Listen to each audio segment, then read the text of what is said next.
एक व्यक्ति मंदिर में सेवक था। उसका काम मंदिर की साफ सफाई करना था। भक्तों और श्रद्धालुओं के द्वारा दिए गए दान में से थोड़ा बहुत उसे मंदिर के पुजारी के द्वारा दे दिया जाता। इसी से उसकी गुजर बसर चल रही थी। वह अपनी जिंदगी से बहुत परेशान और दुखी था। मंदिर में काम करते करते वह दिन भर अपनी जिंदगी को लेकर शिकायतें करता रहता। एक दिन शिकायत करते हुए वह भगवान से बोला, भगवान, आपकी ज़िंदगी कितनी आसान है। आपको बस एक जगह आराम से खड़े रहना होता है। मेरी ज़िंदगी देखो, कितनी कठिन ज़िंदगी जी रहा हूँ मैं। दिन भर कड़ी मेहनत करता हूँ, तब कहीं 2 जून की रोटी नसीब हो पाती है। काश मेरी ज़िंदगी भी आपकी तरह होती। उसकी बातें सुनकर भगवान ने कहा, तुम जैसा सोच रहे हो वैसा नहीं है। मेरी जगह रहना बिल्कुल आसान नहीं है। मुझे बहुत सारी चीज़ें देखनी पड़ती हैं, बहुत सी व्यवस्थाएं बनानी पड़ती हैं, और ये हर किसी के बस की बात नहीं है। भगवान जी, कैसी बातें कर रहे हैं आप? आपका काम आसान ही तो है। आपकी तरह तो मैं दिन भर खड़े रह सकता हूँ। इसमें कौन सी बड़ी बात है? मंदिर का सेवक बोला। तुम नहीं कर पाओगे, इस काम में बहुत धैर्य की आवश्यकता होती है। भगवान ने कहा, मैं ज़रूर करूँगा। आप मुझे एक दिन अपनी ज़िंदगी जीने का मौका दें। आप जैसा बताएंगे मैं वैसा ही करूँगा। मंदिर का सेवक भगवान से जिद करने लगा। उसकी जिद के आगे भगवान मान गए और बोले, ठीक है, आज पूरे दिन तुम मेरी ज़िंदगी जियो और मैं तुम्हारी ज़िंदगी जीता हूँ।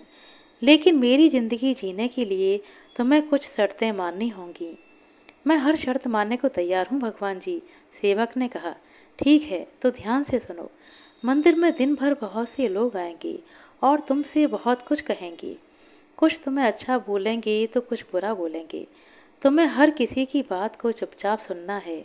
एक जगह मूर्ति की तरह खड़े रहकर धैर्य के साथ सुननी है और उस पर कोई प्रतिक्रिया नहीं देनी है। सेवक मान गया। भगवान और उसने अपनी जिंदगी एक दिन के लिए आपस में बदल ली। सेवक भगवान की जगह मूर्ति बनकर खड़ा हो गया और भगवान मंदिर की साफ सफाई का काम निपटाकर वहां से चले गए। थोड़ा समय बीता। मंदिर में एक धनी व्यापारी आया। भगवान से प्रार्थना करते हुए बोला, भगवान जी, मैं एक नई फैक्ट्री डाल रहा हूँ। मुझे आशीर्वाद दें कि मेरी फैक्ट्री अच्छी तरह चले और मैं इससे अच्छा मुनाफा कमाऊं। प्रार्थना करने के बाद वह प्रणाम करने के लिए नीचे झुका तो उसका बटुआ गिर गया। जब वह वहां से जाने लगा तो भगवान की जगह खड़े मंदिर में सेवक का मन हुआ कि उसे बता दे कि उसका बटुआ गिर गया है, लेकिन शर्त के अनुसार उसे चुप रहना था।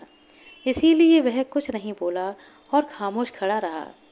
उसके तुरंत बाद एक गरीब व्यक्ति वहां आया और भगवान से बोला, भगवान जी, बहुत गरीबी में जीवन काट रहा हूँ। परिवार का पेट पालना है, माँ की दवाई की व्यवस्था भी करनी है। समझ नहीं पा रहा कि इतना सब कैसे करूँगा।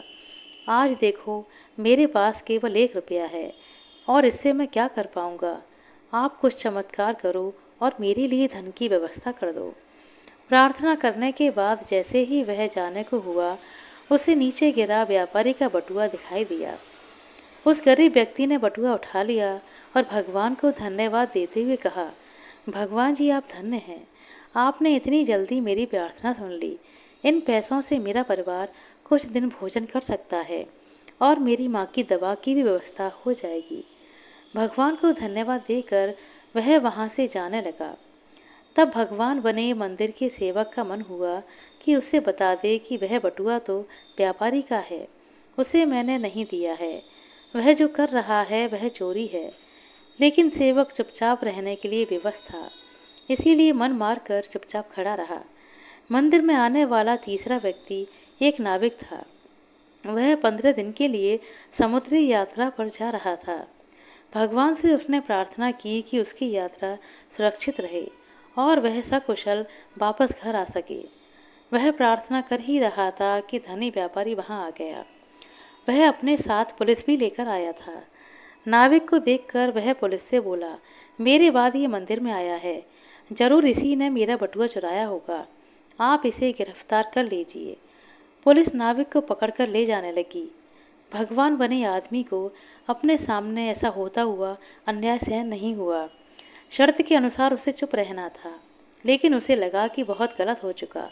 यदि अब मैं चुप रहा तो एक बेकसूर आदमी को व्यर्थ में ही सजा भुगतनी पड़ेगी। उसने अपनी चुप्पी तोड़ते हुए कहा, आप गलत व्यक्ति को पकड़कर ले जा रहे हैं। ये बटुआ उस नाविक ने नहीं बल्कि इससे पहले आए गरीब व्यक्ति ने चुराया है। मैं भगवान हूँ और मैंने सब कुछ देखा है। पुलिस भगवान की बात कैसे नहीं मानती। उनकी बात मानकर उन्होंने नाविक को छोड़ दिया और गरीब आदमी को पकड़ लिया जिसने बटुआ उठाया था। शाम को जब भगवान वापस आए तो मंदिर के सेवक ने पूरे दिन का वृतांत सुनाते हुए उन्हें गर्व के साथ बताया कि आज मैंने एक व्यक्ति के साथ अन्याय होने से रोका है। देखिए, आपकी ज़िंदगी जीकर आज मैंने कितना अच्छा काम किया है। उसकी बात सुनकर भगवान ने कहा, ये तुमने क्या किया? मैंने तुमसे कहा था कि चुपचाप मूर्ति बनकर खड़े रहना, लेकिन वैसा ना कर तुमने मेरी पूरी योजना पर पानी फेर दिया। उस धनी व्यापारी ने बुरे कर्मों के द्वारा इतना धन कमाया है। यदि उसमें से कुछ पैसे गरीब व्यक्ति को मिल जाते तो उस व्यक्ति का भला हो जाता और व्यापारी के पाप भी कुछ कम हो जाते। जिस नाविक को तुमने समुद्री यात्रा पर भेजा है, अब वह जीवित वापस नहीं आ पाएगा। समुद्र में बहुत बड़ा तूफान आने वाला है। यदि वह थोड़े दिन जेल में रहता तो कम से कम बच जाता। सेवक को यह सुनकर एहसास हुआ कि वह तो बस वही देख पा रहा था जो आंखों के सामने हो रहा था। उन सबके पीछे की वास्तविकता को वह नहीं देख पा रहा था। जबकि भगवान जीवन के हर पहलू पर विचार करके अपनी योजना बनाते हैं और लोगों के जीवन को चलाते हैं। हम सब भी भगवान की योजना को समझ नहीं पाते। जब हमारे साथ कुछ गलत हो रहा होता है या हमारे हिसाब से कुछ नहीं हो रहा होता है, तो हम अपना धैर्य खोकर भगवान को दोष देने लगते हैं। हम ये समझ नहीं पाते कि इन सब के पीछे भगवान की कोई ना कोई योजना छिपी हुई है। ऐसे समय में हमें भगवान पर विश्वास रखकर धैर्य धारण करने की आवश्यकता होती है। इसलिए चिंता ना करें। यदि आपकी मर्जी से कुछ नहीं हो रहा तो इसका अर्थ है वह भगवान की मर्जी से हो रहा है, और भले ही देर से ही सही, भगवान की मर्जी से जो होता है वो अच्छा ही होता है। आशा करते हैं दोस्तों आपको हमारे द्वारा सुनाई गई ये छोटी सी कहानी अच्छी लगी होगी। कहानी अच्छी लगी हो तो कृपया लाइक कर दें, शेयर कर दें। चैनल पर नए हैं तो सब्सक्राइब कर लें। अपना कीमती समय देने के लिए बहुत बहुत धन्यवाद। मिलते हैं अगले वीडियो में, तब तक के लिए नमस्कार।